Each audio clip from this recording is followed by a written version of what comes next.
Numunezero gusubira kuba namwe mwese bakunze ibiganiro vya HTV ndabaramukije ndabaye kandi nikaze muri kino kiganiro c'intahe. Ikiganiro c'intahe ni ikiganiro turabira hamwe ibyo umwami Yesu yakoze n'ivyo ariko arakora mu buzima bw'abamwemeye ngabarongorera ubuzima ngaba bakamwakira nk'umwami n'umukiza w'ubugingo bwabo. Ivyo navyo biratandukanye. Nico gituma muri Zaburi ya 96 ku murongo wa 3 aravuga ngo mwamamaze mu mahanga ubwiza bwiwe n'ibikorwa bitangaje yakoze mu vyamamaze mu moko yose. Ivyo nivyo tugomba dukore, tugomba twamamaze ivyigitangaza umwami Yesu yakoze. Ivyo navyo tuba dufise umutumire niwe avuga ibijanye n'ubuzima bwiwe, akavuga aho Yesu yamukuye naho yamushikanye. Uno musi tuvuga umutumire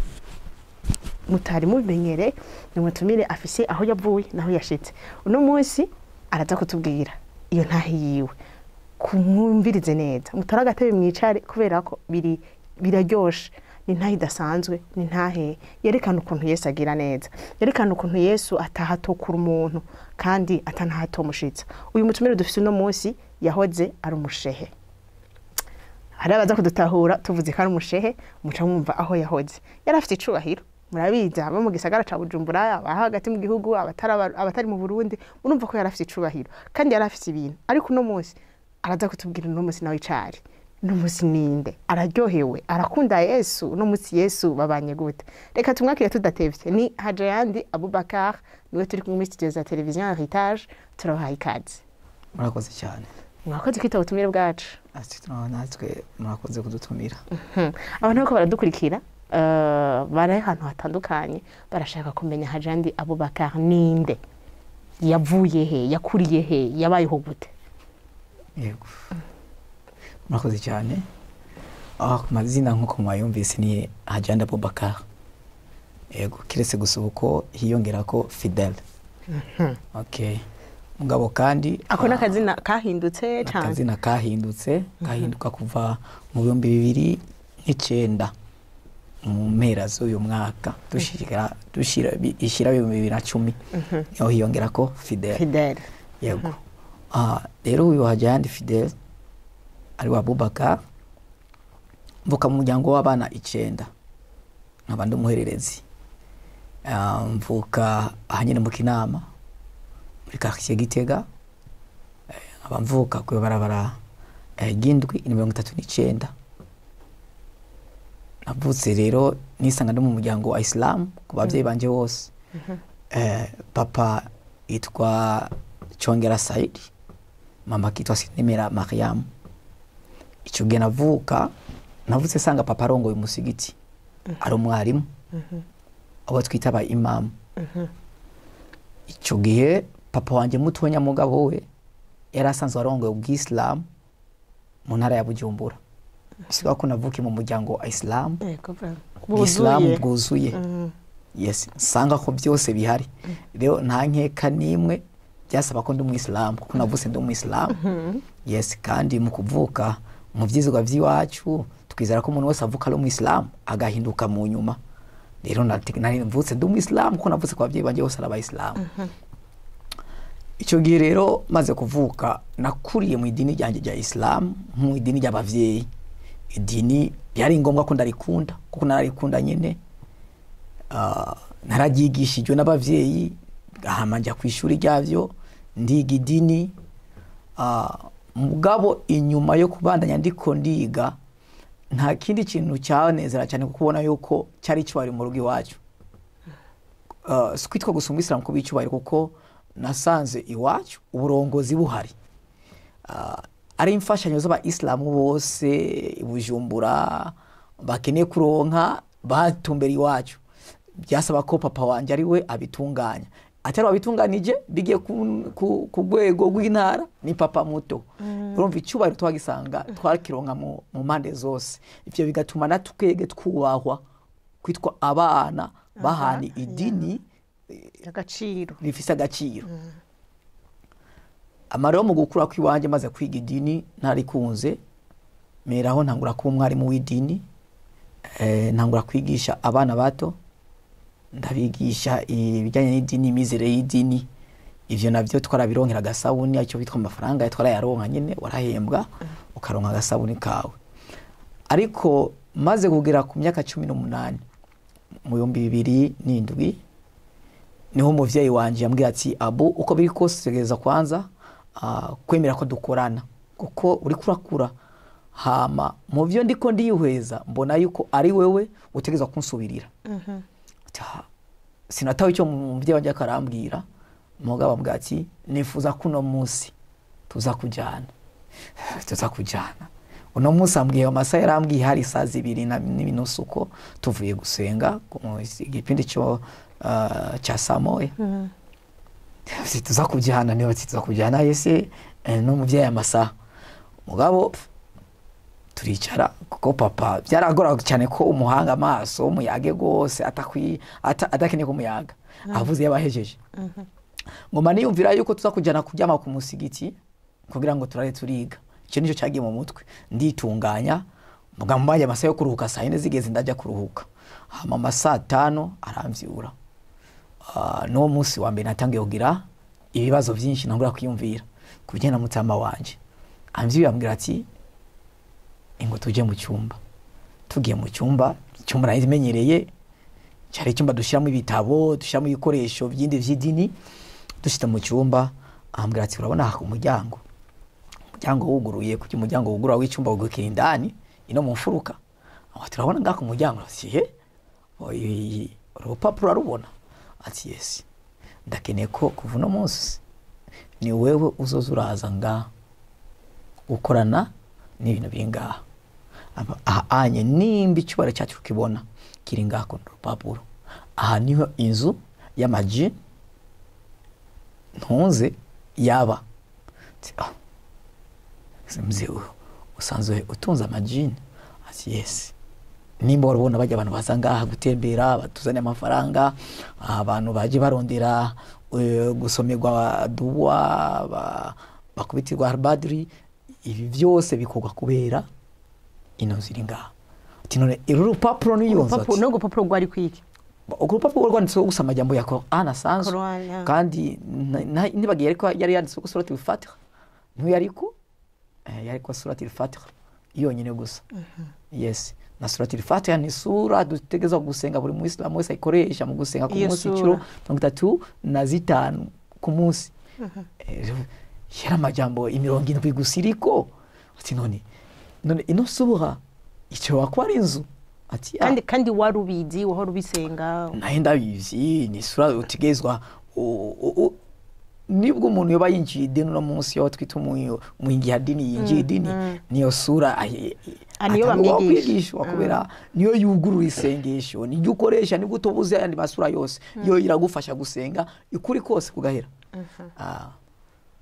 ati yes kugira ubone no sura iriko iyi sura n'urufunguruzo rwo kugurura amasengesho kugura ibikorwa byawe ari rudandazwa ariko icyo cyo cyose wifuza kugurura mu buzima bwawe utanguza n'isura Al-Fatiha ni sura yo kugurura niyo mpamvu uri ngaha ane uri ku muryango irugurura winjira mu nzu ya majini sinagize amakinga maremare kuko nari nzi ko amajini mu kwizera kw'iwanje ni vyarimwe vy'Imana kwizera kwa Islam ni amajini arasenga amajini ni meza na Islam yari ngaho onye twatiza gutunga amajini y'amakafiri kuvuga amajini atari ama-Islam kuko mwiserere Korani 48 murongo wa 10 ati yavuye ko buri muislamu wese ni inshuti aliho muslim buri muislamu wese ni inshuti kubw'ivyo rero nimba ari amajini y'ama-Islam ni inshuti zawe none nizire ko amajini ari ama-Islam ari mu ati umucuti turi umuryango turi umwe nta kibazo nta kibazo kiretse gusa kumatasha kuba avyemera ari abatavyemera mugabo icyo gihe navyemera nisunze Qur'an ikivuga kandi nkisunga na surati Muhammad yasho kuvuga 46 49 anavuga yuko ati amajini ni inshuti zanyu ati Muhammad yako arigisha abayisilamu icyo gihe bari muri darasa ariko rabigisha abo bazi kibazo nibashobora gutora inyishu yacu acahindukira abaza amajini arishura aheje kwica bati rero ba Islam inshuti zanyu z'ibisigo zishyuye neza gusumba mwebwe kwako ibisigo ni inshuti n'aba Islam dosiragiza amakenga mugabo natangaje no kumva ko yaba munzu icyo cyo gusa cyane yaba munzu cyo kimwe nahomba sinigera ndayabona siniganda navyo numva wewe ntimwavugana twavugana mugabo tuko turavugana sohotse mama cyaramamagara ahambwa ati ubu rero urakuze ni wakina urasho gutakaza ubuzima bwiwawe ambwiyo jambo sanga ukangusa bati asi gutakaza gufa urasho kuba ubuzima bukiriritse bubi kandi yaraguhaye urufatiro n'urufunguruzo bw'ubuzima ubeho neza mama bimbwiye numvise ko menya ndemye nigera tangura kumbaza papa none gute nzotangura ryari kuza ndaza tuyaga tuvugana abati okay ndaza kukubwira ejo nitwava gusenga tuzosekera ku musigiti tuyage twejeje gusenga bene wacu bari twagiye turi bane barataha papa bati abuwe sigara ndasigara sigaye mugabo cyambona ko mukuru wanjye dukurikirana asa nk'uwabitawe bati yavuze mu Kiswahili baba amekupendelea zaidi yetu lakini si vizuri charinjira bisigwa ko bakuru banje ubundi bari bazi ko ubuzima tubayemwo dufite amajini mu rugo bari babizi kiretse jewe rero yari umugiye kiwanje icyo gero papa arambwira ati kugeza no munsi utekeza gutangura nuzo uyatembereza yakine gutembera uzuyagaburira ni wewe ikintu cyose yazo akeneye ni wewe muzoyaga tuzoyaga gute nayo ati nicyo ngiye kukwigisha bo nivyatevye tuja tuvanga gusanga twagiye arahamagara amajina araza ndakanguka mbona ko arabana yafite ishusho yaba y'umuntu mbona ko yafite umushatsi mbona ahasoka rimwe asoka va yava nyene mu nzu umuryango ajya nyene yinjira yasohoka rero arahamagaye yaricaye atayatu ni cyaro wicara uwejeje gusenga idua ya nyuma wicara ufunije amaguru cyane ukunze kwicara atayatu azana sijida zo ku maguru iyo nazo ni sunna zibasikenewe yicaye atayatu ngati wicara atayatu ndicara twatugiye gusenga turasalira ka imwe tuje gusalira ka imwe acha turavuga atayatu lillahi wa sabatu taibatu turayirangiza yose acara yahamagara cyaraza yaje natangaye nuko tumenyere ko mu musigiti abagabo n'abagore baticara hamwe mugabe icyo genangaza yuko amajini yaho kigore kigabo yicaye yaciye hamwe yicara kuri safi imwe niyo namubaza none gutse yasho kubana kandi adasanga ati icyo nicyo amajini adusumbije kuko yubahidini yakubaha mtume sallallahu alaihi wasallam gusumba ko twe tumuba kubw'ivyo nashiwe kujya mu vyifuzo natwebwe niyo mpamvu twebwe dushira gutandukanya ko ivyifuzo twebwe nk'abantu twifuza cyane ariko yone yarubaha yarafata cyane idini gusumba twebwe cyari ngaho yari indwi amajini y'igihungu 4 ikikore 3 ayikobwa era bakobwa n'abasore bari bakiri bato amajina akiri mato ndamubaza none ko uyi menga kuri yakuze gusumba yandi ati yes naye arakura aya nayazanye yakiri mato acambwira mama yakuyeko uyu mama naye sazo ndamuzi yari mama avuka kuri mu 5 muri Gitega yitwa mama Bilal nijyo jina twamwita mama Bilal no warahari ari ngamu kirasazi juste kugindwi ni yari yes ati anakwiye ko mama Bilal ayasigiwe na mutonyi we aheruka gufa cyende yatora ari matonya none yazanye bamaze kuyangurira amafaranga menshi nanga kuyatanga kuko ndabona yuko azovyara menshi ati rero ndagushikirije kuri no munsi mugana amasezerano nayo kwa uzozo yatembereza byagirize byose shoka ejo uzotanga urugendo nayo ati none jenzo yamagara gute ati ugishika nga no amara kugira rakayambe ugasoma atayatu uzowavuga ya majambo sadaqta bin khajini gatatu izo cyasohoka aza tia okay mugabo aya majambo ni yavuga muri waciyazoza bati aha niko yavuga uwundi n'uyu wundi nibikunda nanye ko wawe nashokuza wewe ko namaze kugushikiriza mwaraganye reka rero mugirane isengesho rimwe muri kumwe cyo turasenga isengesho rimwe turi kumwe acha tukimbere arakimusala Allahu akbar Allahu akbar shahada la ilaha illa Allah shahada Muhammad rasulullah hayya la salah hayya al falah katika madi salah katika madi falah Allahu akbar la ilaha illa ngiye kuri safa nayo naza kuri safa turatonda safa imwe ibintu byandi bira okumutima ati ntabwo wumva birakome bon ndi kumwe na papa ntabwo bari ifite papa ayoboka idini nacho amajina ari kungira kwanza yamaze ko amajina y'Islamu ni inshuti zanje nacho asho kungira aha turi kumwe na papa nabona kumenga byose birakwiye kuko papa yari ari umuntu ategeza kwizego yari yizewe tureke mu yaguru yacu no mu dini yari yizewe yari umuntu abaye ikibazo cyose bamutumaho suko gusa ari umurongozi yarafite na kakanu kubuntu ubwiwe ko yarameze ko yarameze gushinga ntaye afite ubuntu buri muri we bwatuma abantu bose bamurondera togiye gusari safa ya nyuma turaramutsa ramukanya kuyarusha kurohama katuri mu musigiti assalamu alaykum warahmatullahi wabarakatuh assalamu alaykum warahmatullahi wabarakatuh yari tabira assalamu alaykum warahmatullahi wabarakatuh assalamu alaykum warahmatullahi wabarakatuh turaramukanya rero ramukanye bo yaragenda bati rero saa 12 turaza gutembera je saa 12 naraje ndahayamagara yasohoka hacha haza ane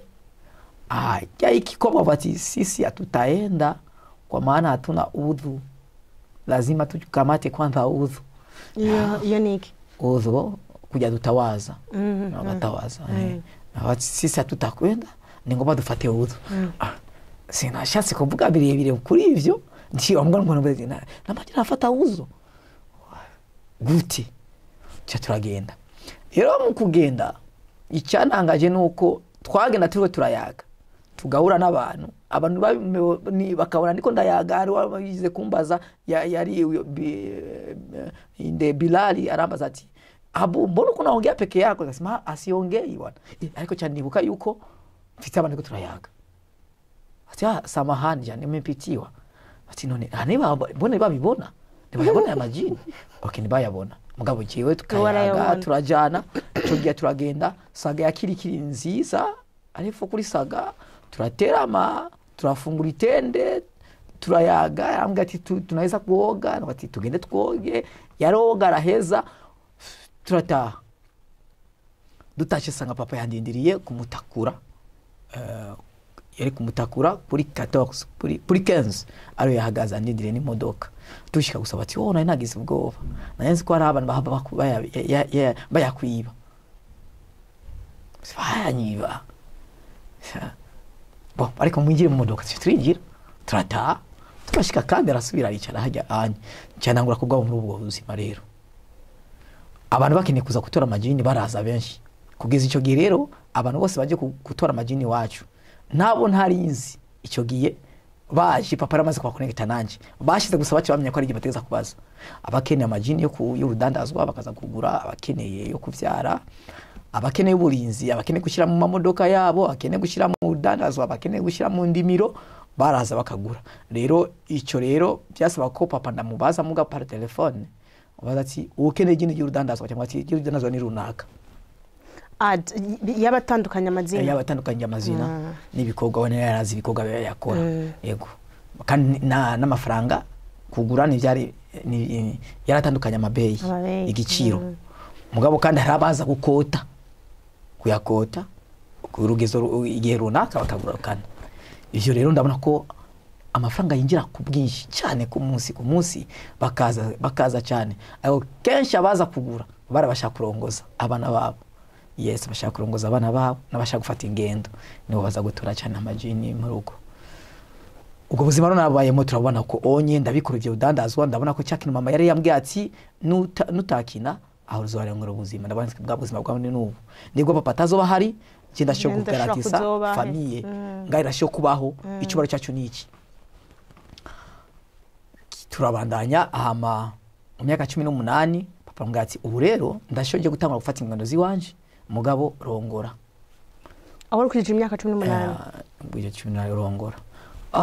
icyo rero cyazanye intambamyi mu rugo iwacu. Nabonye ko habaye ikintu gihindutse hagati ya papa na mama. Nari mfite uwo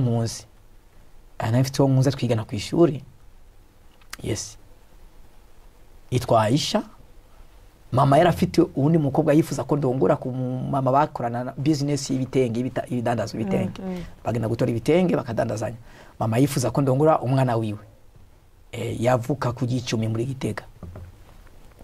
Papa yari afite uwundi nawe bakorana iyo business y'amajini, nawe yifuza ko ndongora kubera udandazo rubandanye. Icyo cyaje kibintambamira bati papa genda afite umuntu neza kuzana kurongora munyemere ni Aisha. Papa bati ntigikunda urongora jewe wenda kweretse kugira ngo business ibandanye bigende neza. Mama ati aho rero nanje nibiza kwemegwa arongora unye. Kya mukobwa ndamuzi nawe ndamuzi turakorana, aramusiga amavuta uko yifuza.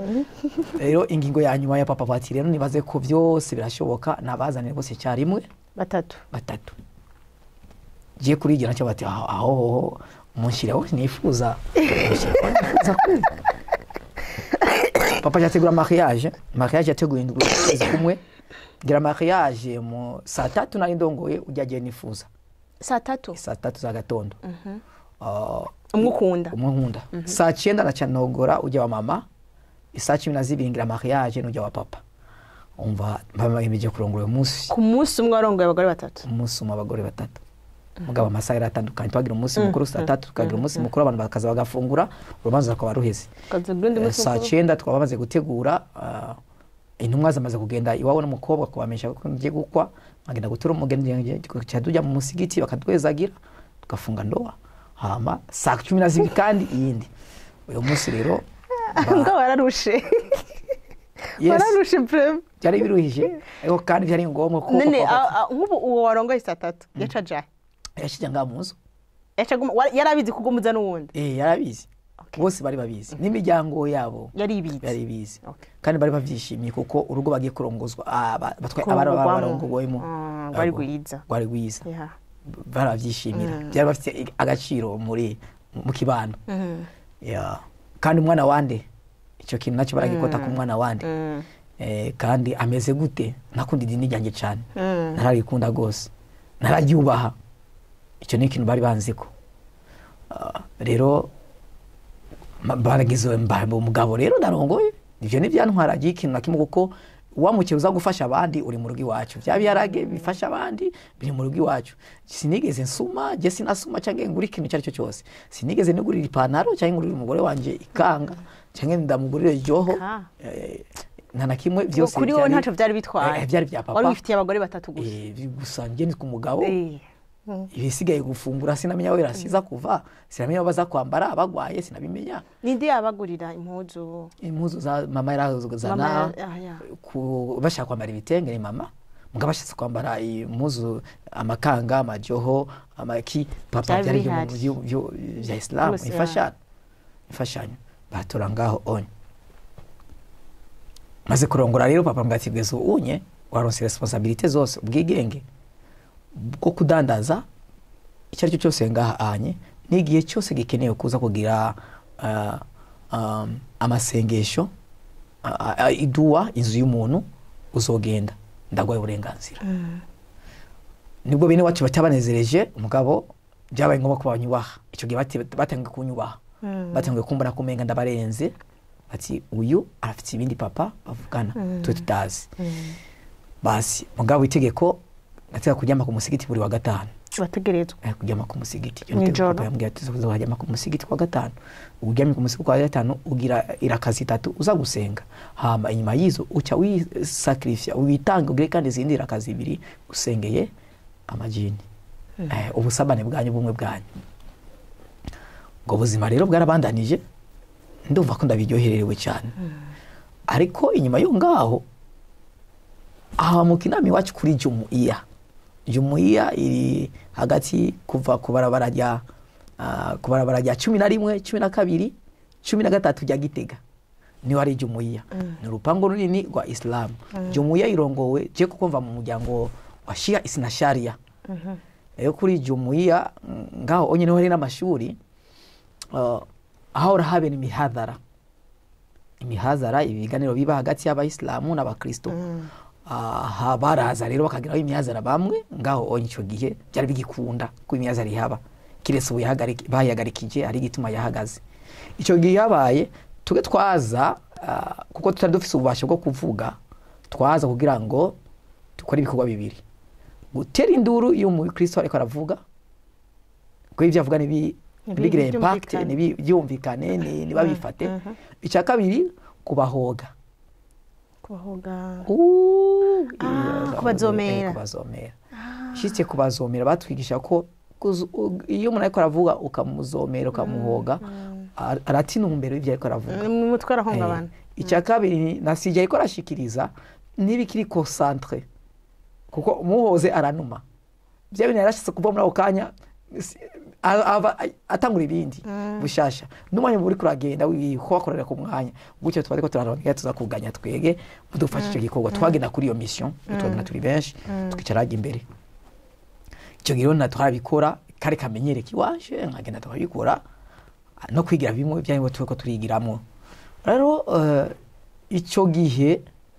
habaro amajambo amwe atangura kunkuraho niciwe uvyumvirije niko ndumviriza nari maze kuvyumviza kenshi ico gihe sinzi impamvu gusa uyo munsi abicigwa c'amajini amajini ni inshuti z'abayisilamu cyo bavuga ngo isigo ni inshuti z'abayisilamu hari umupasiteri yitwa John yarafuye yari kumwe na timu yiwe n'undi mufrere yitwa Moses Imana ishimwe Moses turabana turi hafi n'umumenta wanje n'umwigisha wanje no munsi bari kubarigisha nico cigwa rero niho hava ijambo ivuga ko twasomye 29 46 yuko ibisigo amajini n'inshuti z'abayisilamu Muhammad avuga ati abayisilamu amajini n'inshuti zanyu kuko zishuye neza ati rero abayisilamu inshuti z'ibisigo mugabo mukuza kudefanda abashehe banje abarimu bakanka ntibavyemere ko ari inshuti z'ibisigo mugabo ati none icyansoke vuga ko ari inshuti z'ibisigo abako bavyanka gute mukiringo naje nzi ko papa yavuze ko tukitura inshuti n'umuryango narifiti aya yanje ya 180 buri munsi mu n'inshuti iyo nahenda yizi nibwo batari kunyigisha murakumenga ari ibintu bitariko bigenda neza muri kote y'abahaziri babari mu baki-Islam mugabo achaguruka umuislamu muno musa aracyari waba mu marambye twa Ismaili nuwo muislamu wa mbere yatanguje ibintu by'imihadara yarashoboye yarafite izina avuze yari twuvati avuze yari nk'Imana ivuze muri Islam yarafite self de convaincre ukuntu nyene abyumvisha nukuri yarafite ukuntu yumvisha abantu hagurutse wana raguka avuga ati no twe yavuze mu Kiswahili sisi majini ni ndugu zetu kwa kuwa tunachangia imani ya Kiislamu kwa dusangia ivyiza vya Islam ibisigo ni inshuti zacu acharasira kandi arongezako kandi amajini ni ngombwa mu dutandukanirize kuko ari mabi na meza ayo mabi si inshuti zacu ariko tuge turi inshuti z'amajini meza kirabandanyiza ko ngaho cyo bati uyu nivyo biwe nivyo papa yanyigishije iwacu bihari niyo mpamvu natwe turi inshuti z'amajini amajini je n'amagenzi yiwanje urumva aho kwanga yuko ujya mu Islam yavuze ati turi inshuti z'amajini byateza kunshoka konze je kwanza n'amagenzi anje turagenda nanda yagaburira ndagira gute turayaga yarankingira ko ageze no mu rugendo tusho guca muri ino zagabati aboni turengane nga kuna mambo yasiyokuwa kuna haramu kuna mambo ya haramu yasiyokuwa halali hapa kuna mambo mabaya umva kwanza yakanyobora n'umuyobozi yarabona ivyo je nashoye kubona umva ko nawe yaraje kumbabaza sinashoye kumwizera mugabo Ismaili ahagurutse arasubira kandi arare mu mutima wanje ndumva ko bimeze neza ivyo aje gukurikira mu bibazo n'inyishu niho hahagurutse uyo Moses abati ko mwatubwiye ko muri inshuti y'amajini meza ibisigo vyiza sawa mutubwire ibisigo bibi bameze gute bimeze gute bega utandukanya igisigo cyiza na kibi atatanga umurongo wo muri Bibiliya icyo gihe wazuvuga neza ati igisigo ni bibi gusa buri munsi, ibisigo ni bibi. Atanga umurongo yerekana muri Bibiliya ibisigo ko ari bibi. Mugabo kandi acyayifashisha umurongo umwe wari muri Qur'an 37:59 avuga ati amajini yose ni mabi kandi arazi yuko azohanwa aje mu muriro udashira. Icyo jambo cyo ndarifata umuwaza ruheze, ngiye kintu cyambe cyabaye nashikiriye muzehe papa, ndamubwira ati papa, bambwiye ko amajini yose ari mabi kandi yose azojya mu muriro. Nivyo ati we wari kumuhazara hajya batigo nari kumuhazara, ati turaza kubiyaga mugabo kandi uzusubireyo, nzusubire kumuhazara, nzusubire kumuhazara. Okay, merci. Bukeye ngiye ku ishuri ndabaza umwarimu wanje yanyigisha yitwa Muniru, avuka muri Gitega kujya gatandatu inomero 12. Impamvu ndiko navuga ivyo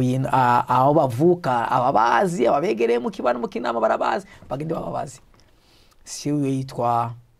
Faraji, no mwana wa Juma Kishogwe. Aho n'amazina yarafite yaratwaye uburemere mu dini Islam ahimujumbura mu kinama, bara abantu bavuga ari kijana mu idini. Okay, rero uyo ariko aratwigisha, namubaza ati Mbwira majini yote, kwani majini yote ni ya Kiislamu mazuri? Na wanasema majini yote yatahudhuria motoni, ni kweli? Achamwambia ati nibasoka gukina tuvugane. Achamwambia ati hata mimi hilo swali linalo nimemuuliza babu akanambia kama sio vizuri kuuliza maswali kama hayo, yatatutoa mdini. Si vyiza ko twazibazo nk'ivyo irasho gutuma dutira musa tukava mwidini. Amajini ni vyarimwe bibi. Ndafise n'indi mirongo acamezo ni murongo umwe bwati ngo twe umurongo ni 2:14 kabiri Qur'an Bakara 14:15 gushika nibaza ko 17. Aho avuga ati twega amajini turazi ivyo dukora ku Bayisilamu. Iyo tubiwe n'Abayisilamu tuvuga ati turi inshuti, mugabo dutandukanye nabo cyo turabatwenga kuko tuzi icyo tuko turakora, nakindi tubagira atari kubakinisha. Amaherezo yabo bazoje hehe? Mu muriro. Ameyo yo murongo numvise kubabara cyane, sinzi impamvu nababaye, numvise ambwiye mu majambo ndumva ndababaye, nabati eske papa yashize muri ibi bintu ameza kubana naye bibisigo ikingo kiwe iherezo ryanje zoje mu muriro by'ukuri. None gute ndumva ko mbabaye, aho natangiye kubabara, ndatangura rero gushakisha ukuri kubijyanye no kwizera kwanje. Nari maze hafi indwi 2 ngenda kuyasura amajini rimwe ku munsi. Yacatanga raporo kwa papa yuko nakaza kuyaraba mu gatondo saa 6, nakaza kuyabwira umwanya mwiza wo gusenga nayo. Nduva ko mbabaye tutagitembera. Papa aramwatse kubera iki? Ati mzeje ndumva ko mezewe nabi, simeze neza mu mubiri mugabo nakirahinduka. Papa ati ichozi ni kimwe, ulishachukua itikadi ya Kikristo ya kikafiri. Kuna maneno ya kikafiri ya itikadi umechukua, arenyigisho nyobozi za kikafiri za batara Abayisilamu wamaze kwakira, kuko ni avusha kuva ati za Bakristo za batara Abayisilamu gusa murabakandi wamaze kwakira. Icyo bati mzee oya naramwangiye mugabo ku mutima vyarimo. Icyaje kubishira ku mugaragaro sikindi. Haraheze igihe haba umuhazara wagiye kuba kuri Markazi. Ari umuhazara wagiye kuba wahuza abahaziri baje bava mu Burundi n'abaje bava muri Tanzania. Icyo gihe hari yaje mu witwa Ndundi muga yarafuye. Yes, ariko bari batumiwe na group imwe y'Abakristo imwe wa Pastor John, arimo witwa Moses Kavelo, Sananike Moses, yarimo group yitwa Fundi Gile. Bari barongoye umugwi uvugira ukwizera kwa Kristo. Barazaje bavuga umuhazara wari umaze imisi 3. Ku munsi wa nyuma nuhazi ijambo mu byo bavuze byose, numva iryo jambo gusa rinkoroke mu gutwi, vuga ati ku vy'ukuri ngo tuge turazi neza abazojya mu muriro. Icyo gihe hari cyari kigwagereza kivuga ati ala si imana y'ukuri, ngo ku vy'ukuri turazi abazojya mu muriro, kandi n'urubanza kwamaze gucibwa n'Imana. Nta numwe muri mwebwe ba Islamu azosimbuye muriro, mwese ni kujya muri Gehinomu. Icyo cyanditswe rero cyaje gihura n'ibibazo nari maze mu minsi ndiko ndiyumvira kuko vyari byinshi mugabo ari ibibazo bimwe nkora mutima numva kirancumise kabisa ndataha uyo munsi nashenshikira mukuru wanje yitwa Answali uno munsi n'umuganga umuganga arongo ibitaro Bubanza aracari aba mu Cyarama ntihaba mugabo uno munsi yarakijijwe ngo no mutambuka n'umugore wiwe yitwa Answali yari umwe mu bari mu bidini ico gihe ndamukurikana wa Answali kaka nambie hakika hii aya ipo kino cyanditswe kirahari achansi nyabakina wati bambwiye yuko nta numwe azosimbuye umuriro mu Bayislam bose aje mu muriro ngwati abu tabiambia mzee nitamwambia kama unaanza maswali ya kikafiri cyanda kigenda mugabo ndavati mukuru wanje no mwarimu ndamubaze hakunyishura acambwa ati director kikundika kwa Mutama ni giki kiringa gituma adashobora kumbwira iki kintu kumugoroba numvise Mutama magara mugati ndagwa amayigo ya nyuma usubiriye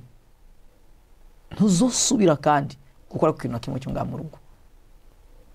kandi ni ngombwa kutsubira kandi kwamagirwa abashehe bagusengera acamagara bari mu bashaka kumusengera mu bari mu bashaka kumusengera harimo umwe nuno munsi niwe yasubire papa wanje mutonya murongozi bw'idini rya Islam yitwa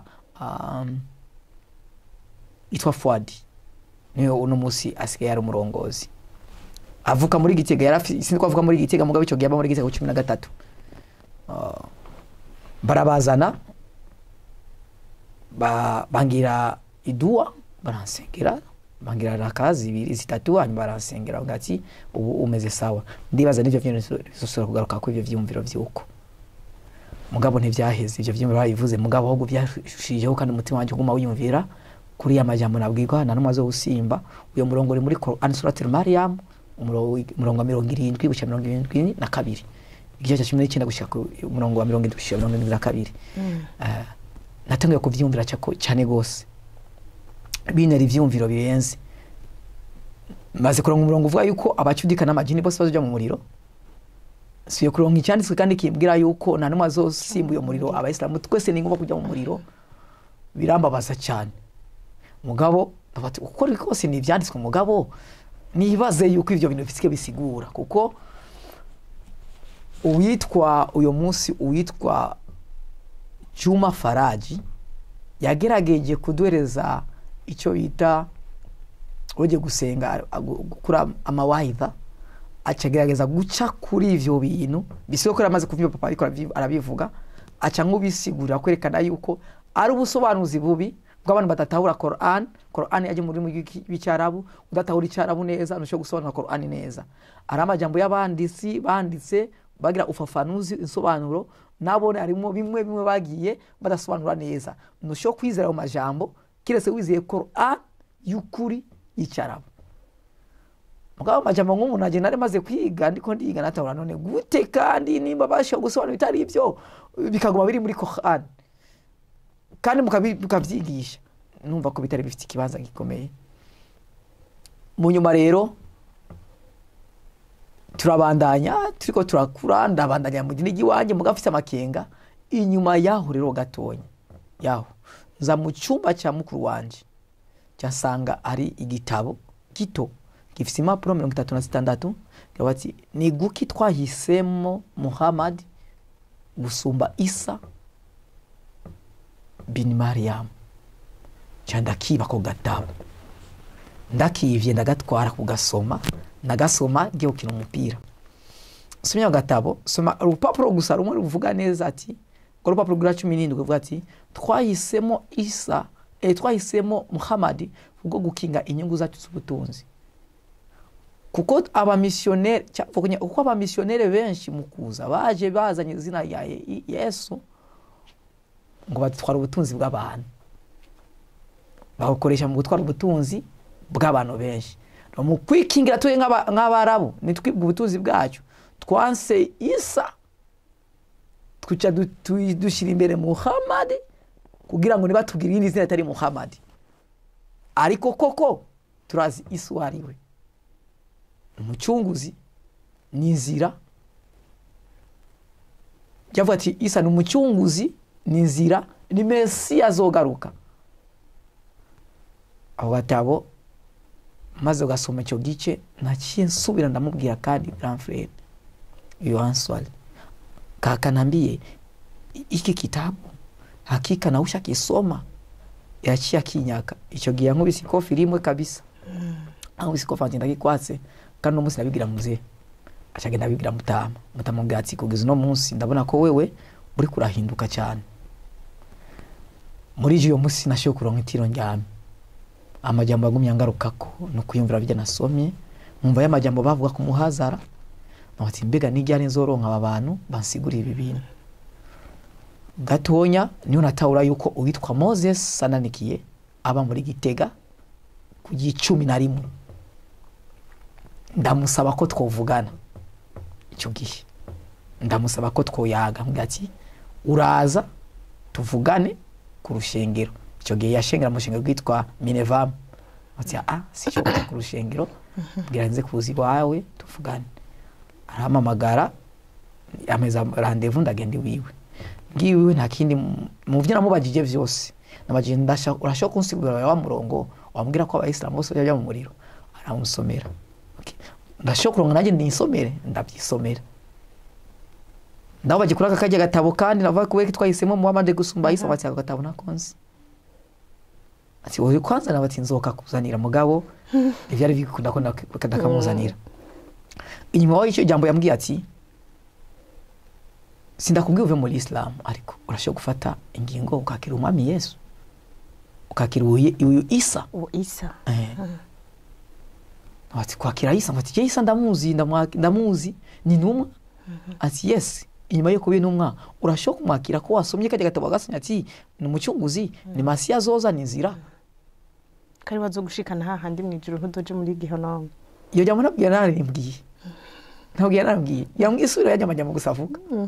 ati byukuri nsomye nibuse bijya bintu numva ko uyu muntu je no mwizera no kumwakira mugabo sinubwe no mwakira nga ndizeye ko ivyo yavuze ari mugabo sinumvwe no mwakira niyo yasomera isomo riri muri Quran ati kwakira Kristo Yesu kwakira Isa nubu ugihema utarafa nakumwizera umaze gufa ho tinakumwiza rero nawe nturindire ejo yiwa ntubazi umwize umaze gufa ntakimaze mugabo mwizera no kumwizera no mwanya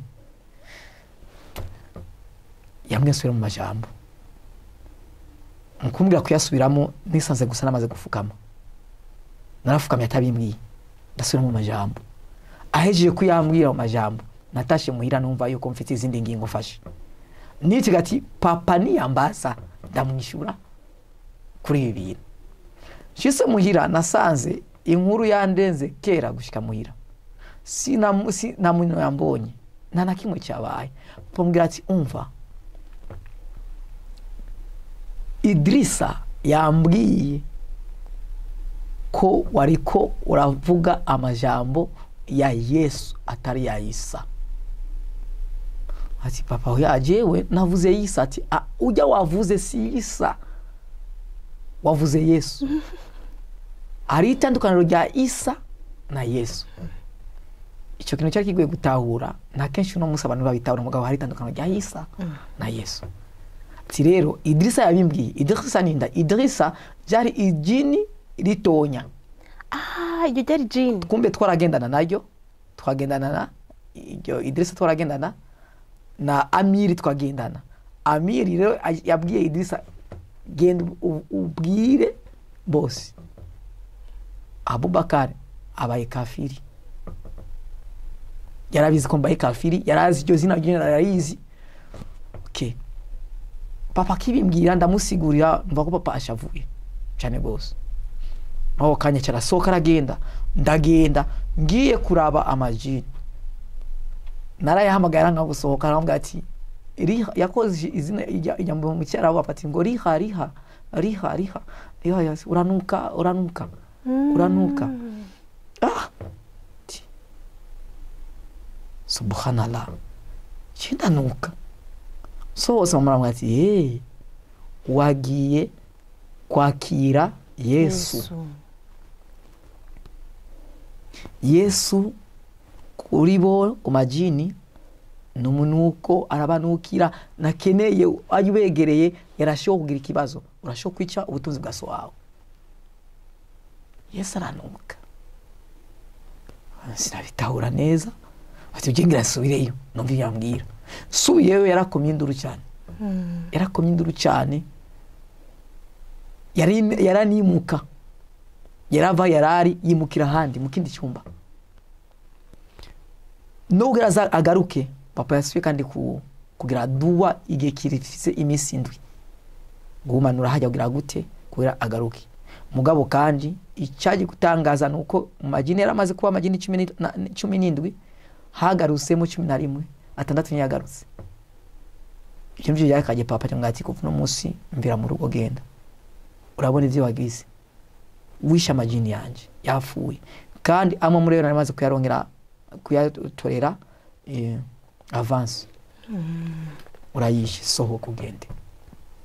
nibaza ko ari ibintu byoroshe aho kanya sankugiye mugabo ngarutse ku mugora nsanze isagoshi yanje ibyankenegwa byanje papa mwati kuva no munsi no kiri umwana wo ngaha cyanda subira ni cyanda genda nangura rero ubuzima bwanje musose mu rugo kugutangura kwibana icyatumye mva mu rugo sikindi nuko nazanye ikindi kintu gishasha mu rugo ariwe Yesu mugabo igihe cyose navuga Isa nta kibazo cyari gihari mu rugo mindi yo nkavuga Yesu nkamwakira siyo waje nk'umwami n'umucunguzi ubugingo bwanje byari bihindutse c'est-à-dire yuko ubusabana nifitaniye n'ivyo mu rugo biracitse birafuye hariho ico warukoze gica hari ikintu ndemye gitandukanya jewe umubano w'iwacu twaduvuye sanze twayemo nivyo dusangiye nzanye ikindi kintu gishacha kidutandukanya mbaye undi muntu mfite kandi kamoto nisangije gadatuma n'amajini asiporta yo kwemera bisa kandi kamoto ikindi kintu uzanye mu rugo amajini tutashobora kugendana amwe afa ko ajya tandatu yarasigaye yarapfuye yarafa mu rugo rero ijya kononekana byari biteza ko ari byinshi mama wanjye arampindukira gose muri babagore banje nta numwe yasuye kandi kunyumvira bose bambwiye ati baye kafiri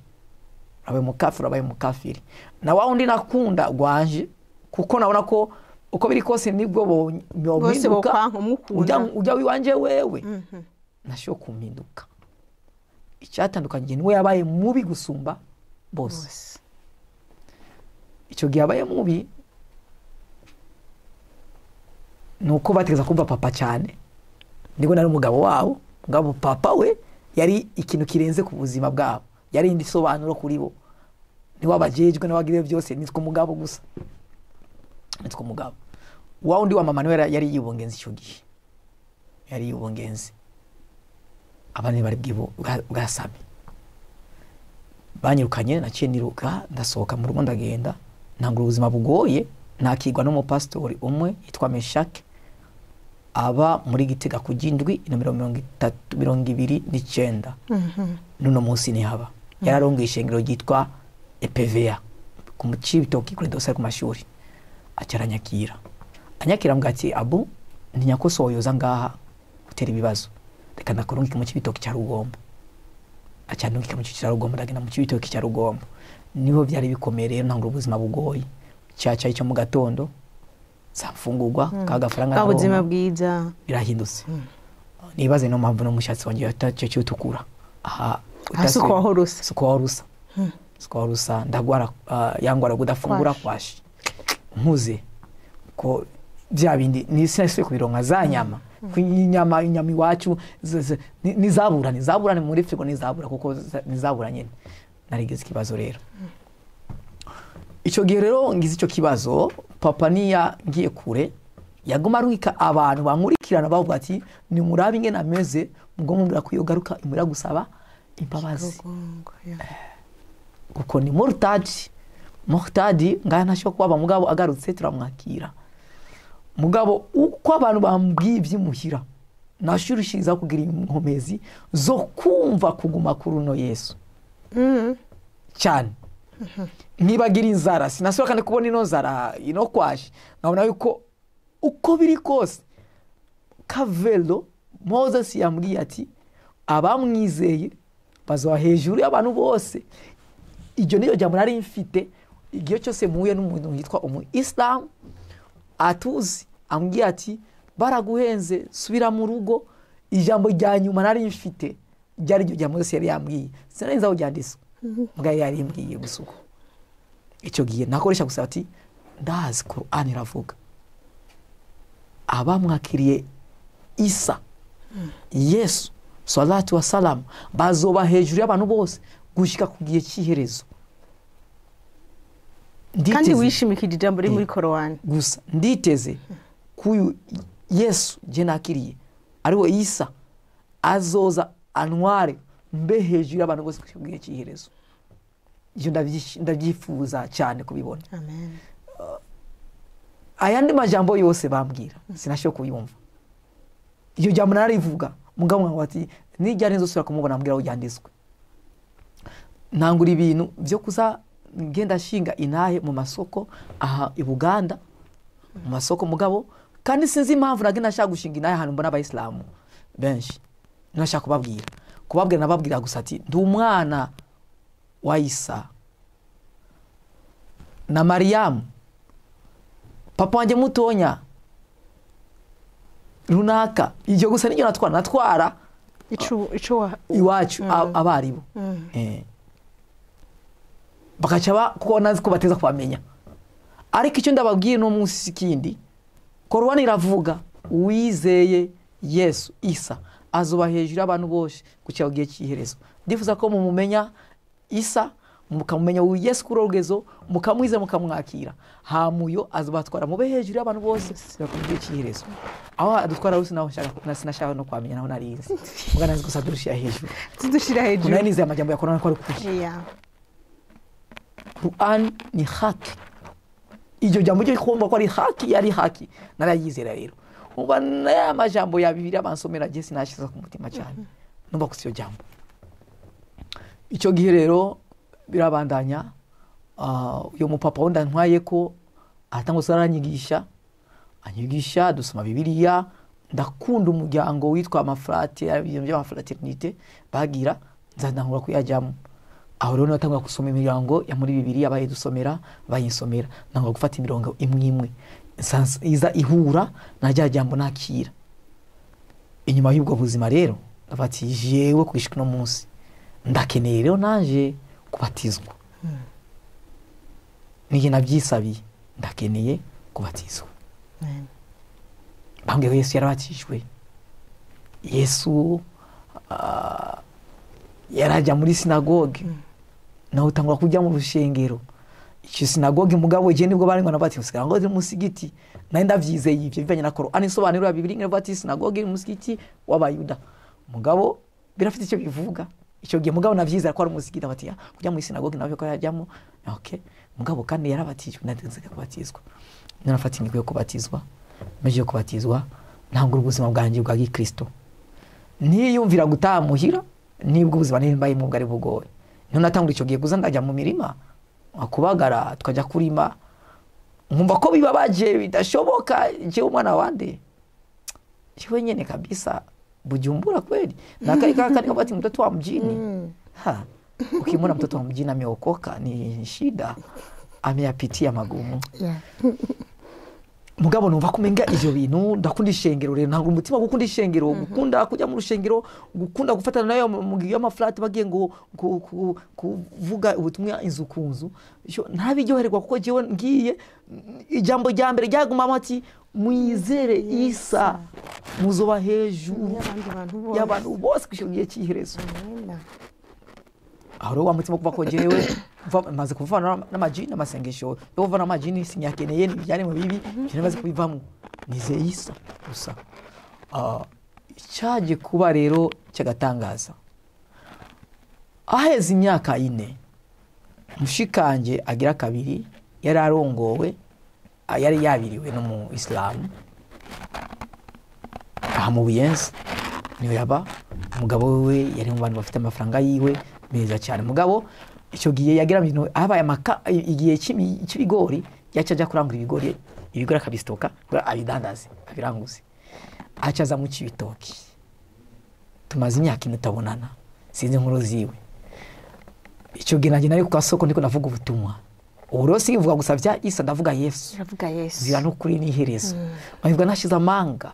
nkavuga Yesu cyari cyo nkababwira intaye icyo yakoze kuri je yankuye kwitwa inshuti y'ibisigo niyo yari intaye ikomeye yankuye kwitwa inshuti y'ibisigo yankuye kwitwa umugenzi w'ibisigo azohanana n'ibisigo ariko angira umuntu uzoba hejuru y'abandi bose gushikira ikiherezo icyo abantu bose bari bakoranye harimo n'abayisilamu harimo n'abantu barafukama ndikunda basengera nugura amaso mbona mushikanje yafukamye mushikanje icyo ni ikintu cyabaye igitangaza gikomeye amen ndumva kurira ndamugwako turagombirana no musi mushikanje afite abana 13 aba mu buyinyuza kujya gatandatu ndamugwako ndamukumbira arambwira ati abu nanje nakijijwe amen inyuma yawe narumvise ubutumwa bumbwira yuko Allah azoja mu muriro Allah azoja muri Gehenom nanje canizera Isa mugabo cyasanga onari afise avance yo kuvuga ngo Yesu yakona afise akajambo kwa bati ngo Yesu ashimwe cyane Yesu ashimwe cyane ko ndakubonye Yesu ashimwe cyane bati ho uyu muntu Yesu ashimwe yabikuye he acabware ko inyuma yaho yamuheruka ari when Allah azoja mu muriro njo cyamukuyeyo yizera Yesu amen bati rero uyu Yesu wizeye ngo nizera n'ukuri n'ubugingo byo wavuze n'ije bati ikirengereje ko Korani navuga ko azodushira hejuru abantu bose ati none bigenda gute ngo yinjira ubahenda bati jewe mbanga kujya gatatu ahi Buganda ati ngati bofre wawe twazananye bari bazanye n'umugabo we yari yakijijwe oya umugabo bazananye nazi kiri cyabaye nazi kiriho umugabo we yasigaye ahantu bari kwararangura ibigori umugore niwe yaje acabigwamo kumera amaze gufata iyo ngingo mu mutima w'umugabo bana n'umugabo afite iyo ngingo yarayifashe yagumye muri vya bindi yari yarafashe ingingo mu mutima wiwe umugabo ndi kuve ku mugabo gute umugabo wiwe kandi byari bigoye kuko umugabo yarafite uburyo muri Islam kubana n'umugabo afite uburyo ni sunna jamani ni ikintu cyiza ni neema ni neema acambwa ati sinsubira inyuma tujane nasange nga wow icyo kintu cyabaye gitangaza amen ati dada twende pamoja tujana ati tujane turavye mbona aho yaparisi imodoka yiwe cyo turajana mushikanje cyo turajana abo mu munsi wa mbere atandukanye n'umugabo wiwe bavanye muhira baje kurangura ibigori uyo munsi umugabo asubira inyuma atamugora afite umugore tuba turajanye kubera Yesu ati ndaronse ubuzima ubamwo giye kububamwo naraye icyo bituma no munsi niyumvira kwiyebera Yesu nakibura sinzoje mu muriro cyo tujana kuri uyo mugabo twabako yari mu pastor arongeye igini rya Zebu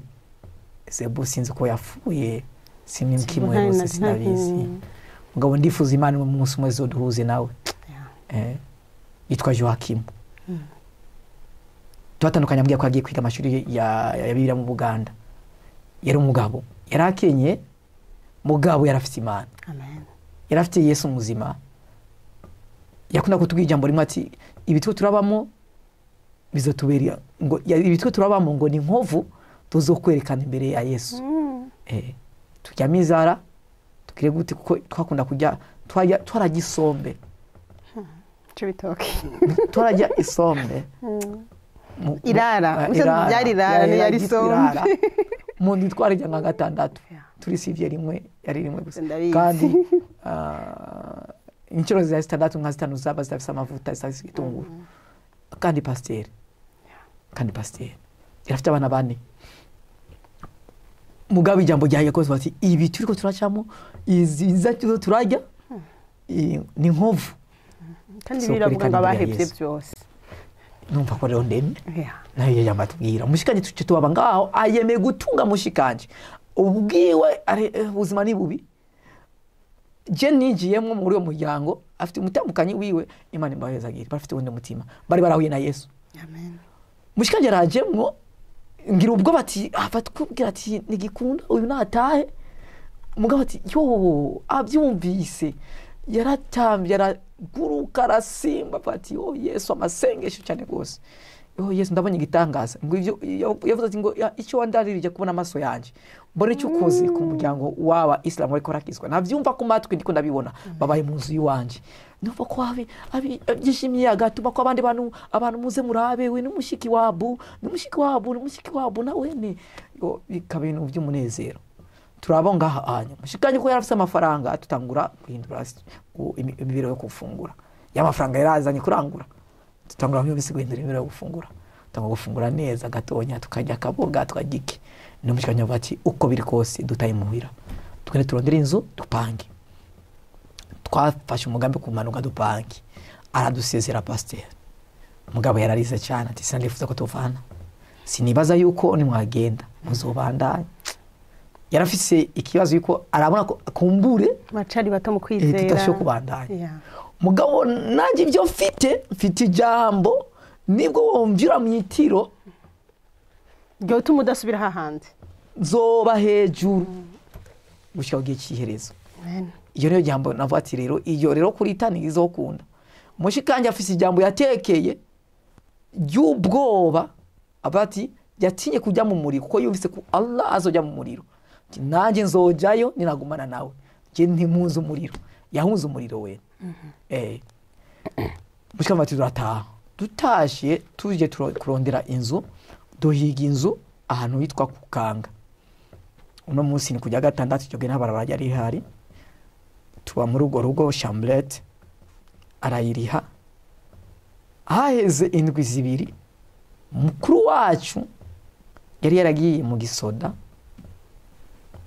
araza bati narakijijwe hari abantu baje kutubwira ubutumwa bwiza kutubwira ubutumwa mu kambi icyo gihe narizeye ivyo bavuze mugabo nagacyo nabihaye inyuma yuko numvise ko mwebwe mwizeye naremeye ko nanjye ibyo bavuze ari byo kuri ko mugimara kino kwishuri muri yiga narakiriye umwami Yesu ubu ro ndafite inkoho yavuze icyo jambo ngo ubu ndafite inkoho dutayero mu rugo inkoho ndafite inkoho dutaye mu rugo niyo jambo yakoresheje dutaye mu rugo ndafite inkoho ntacyo batubwira papa ntacyo atubwira icyo gihe tubaye aho hantu ntitwa tuzi imibereho muhira turatashira tugadutaye dufite ingo gutaha mugabo tubagira ubwoba uyu n'umusirikare ahava yitwara ibindi bintu eske agakiza niko kavuga uko biri kose ngo twari batu mugabo Yesu we nashaka abagwana nashaka abatukana nashaka ubushavura nashaka bya bintu pastor atwigisha nashaka ubuzima bwa Yesu abayemo ari yoroheje n'umugwa neza niyo mpamvu zo bashikana amagira neza uyu ukagira ikibazo yuko umenga wene oya cyafise bya bintu n'umusoda by'Islam byibaye n'umusoda twagira ubwoba rero dutangura gupanga karere tubwira mukuru wanjye je dukurikirana ko ari wene twiyuriwe wose ko yaraza nibwo yarikira umusilamu yaraza kuturaba akasubira mu rugo kuva ko bimeze gute muhira twoza ati mwe murazi inkuru mama aho ragenda handi bagira uku mama waramubonye ngo mama agenda handi bagira uku ngo mama naendaka ile fasi tunakaa wanafanya hivi kasema sasa ni kanisani ni mnyumba ya mtu kisi haro iyo bagira no musi nava bavyita imibano byari muri Gitega ku 839 ubwo rugo twakuze aho abantu babigira ivyo iyo mu mama yitwa mama tatu mama tatu yitwa mama tatu bagira iyo mibano bati agenda kwa mama tatu twumvise turyohewe cyane uko biri kose kujya kwa mama tatu ni muri Katolika bavuga Yesu ni muri Katolika bavuga Yesu twumvise turyohewe cyane turaryohe cyane rero ubu tuzotamwira byoroshe rero tuko twategwa kujya muhira twagiye dusanga mama yaduciriye inzira batakibana na papa baravanye na papa buri muri aba munsi yiwe ariko mu rugo papa afite asigaye atayira undi mugore wiwe gusa barabana ngaho mama rero twaciye dusanga mama mu nzu yiwe dutangura kuza bitworera kujya gusenga ko dusaze mama ari hajya ariko ni cyayi ikintu cyakoze mama asho kujya kuri Katolika y'amasengesho twasenga mwarasengera umuryango wanyu na tota je natangiye kwisonza cyane nazi kwisonza n'igiki sinzi icyo bivuga mugabo ko bati kureka ndeme kutajya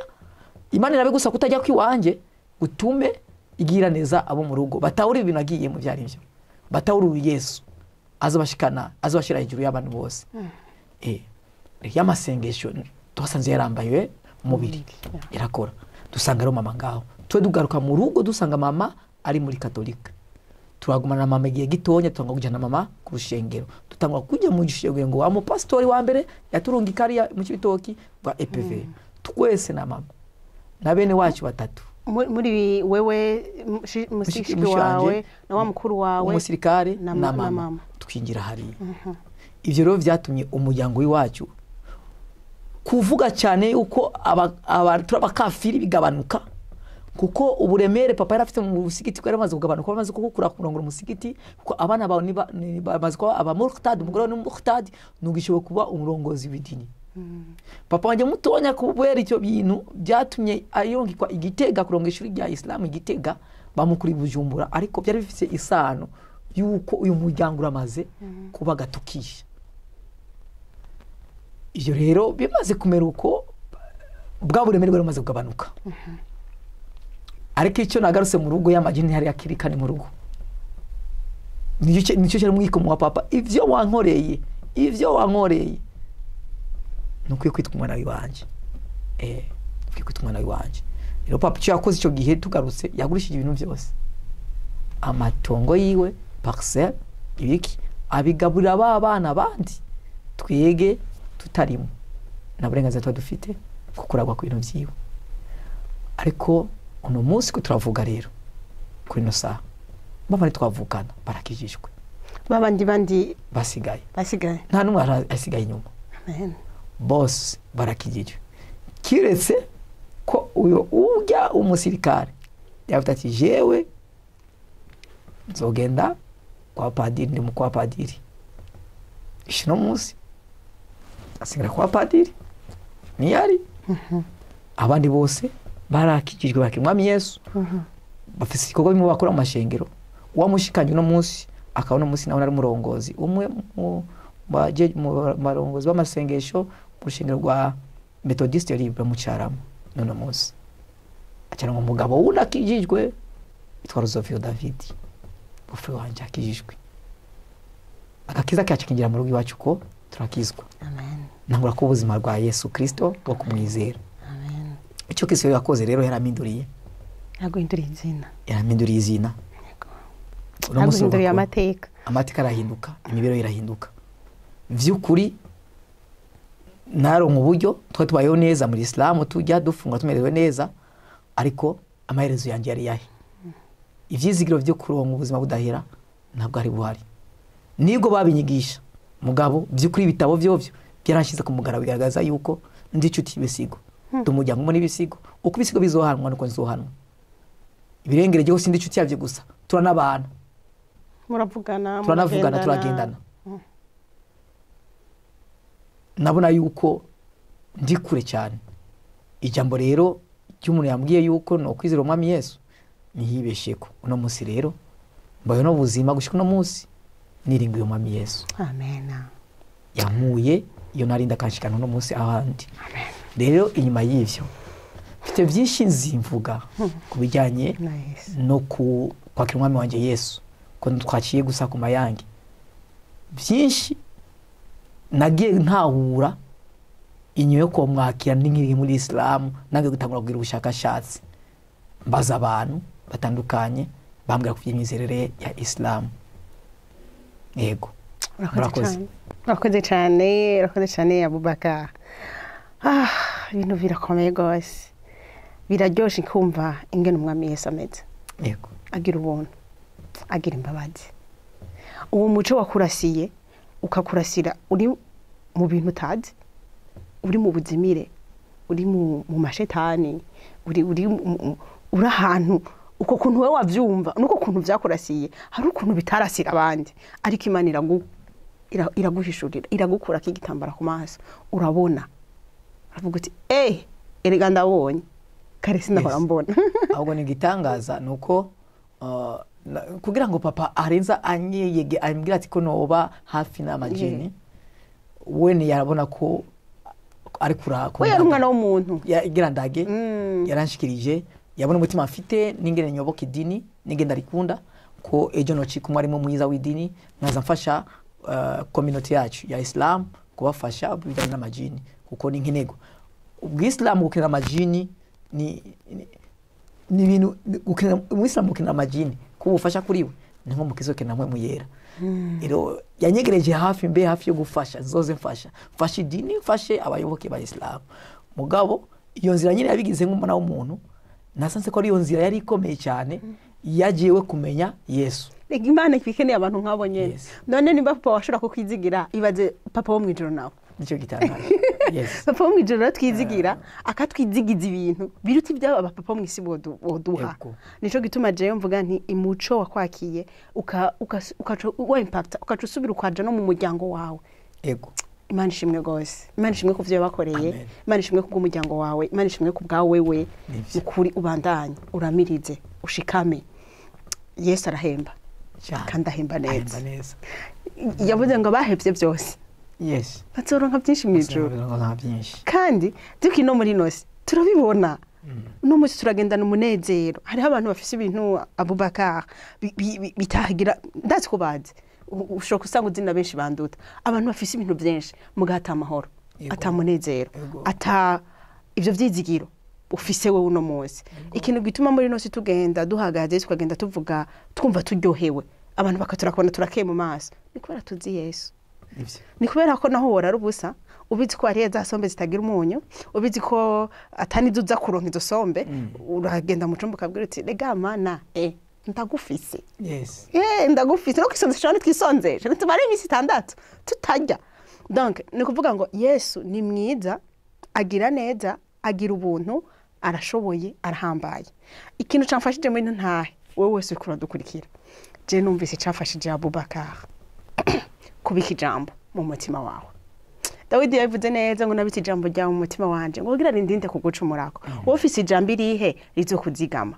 wofise ijambo rihe rikurinda gucumura ku mwami Yesu wewe nirihe jambo umva ridudubiza muri wewe rituma no musi uvuga ngo ndi umwana w'Imana kandi kwitwa umwana w'Imana nta kintu na kimwe dutandukanya nabyo jewe nafashijwe gose n'ahe ya Abubakar nafashijwe gose na le cours de la urugendo ari karakora muri buno buzima bwiwe ingene rwafashije umuryango wiwe ingene yitwararitse umuryango wiwe ingene yawusengeye wewe nawe urukukora iki uno munsi mu masengesho yawe uvuga nde uno munsi mu masengesho yawe ubwira Imana ijambo irihe uno munsi uhuye n'umugenzi wawe yari muri bimwe wahoramwo simpaka witwa mu Islam urashobora kufite ibindi byizego bitari ivyo urimwe uno munsi bituma waraciye kubiri n'inzira y'Imana kandi ukaba uri kuvuga Kristo mugabo ukaba waraciye kubiri n'inzira y'Imana nivyo Imana idusaba ndakuyinginze mugenzi wanje wibuke ikijambo rimwe gusa Yesu niwe nzira n'ukuri n'ubugingo nta uzoja kwa data atamujanye twebwe turahiriye twebwe dufise Yesu niwe azodutwara kandi azotujana uno munsi turanezerewe uno munsi turafise amahoro uno munsi twumvuze uyu munezero ku bwa Yesu warakoze Yesu kuducungura iryo ni ijambo twamatuvuga imisi yose ni rya Abubakar ryamugize muzima kuko yizeye ko Yesu Isa yizeye ko ivyanditswe ari bizima bifise ubugingo ararigendera araribwira abandi aravuga ngo Isa kakantu kavuga gute Isa Yesu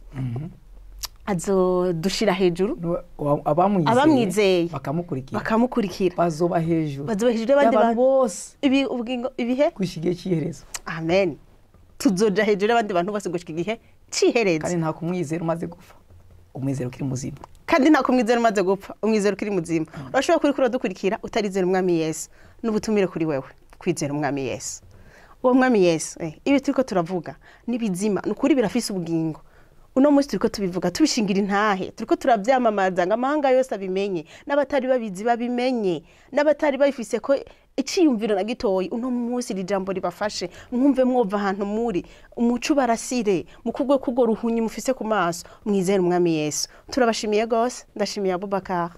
kubona yitavye ubutumire bwacu ino ntahe wakoze kwidushingira murakoze cyane kandi umwami Yesu abahezagiwe namwe abahezagiye cyane mwakoze namwe mwariko muradukurikira mwakoze ku mwanya mwaduhaye kumviriza ino ntahe kandi twizigiye yuko umwami Yesu agiye kumurikira ubuzima bwanyu kandi ko mugiye kwizera rino jambo kabamwizeye bose bakongera bakamukurikira azobashira hejuru y'abandi bantu bose kugeza ibihe bidashira. Ntaco vyomara dufise ibyo kwisi byose ariko tubuze Yesu. Nico gituma tubifurije kwakira umwami Yesu. Imana ibahezagire.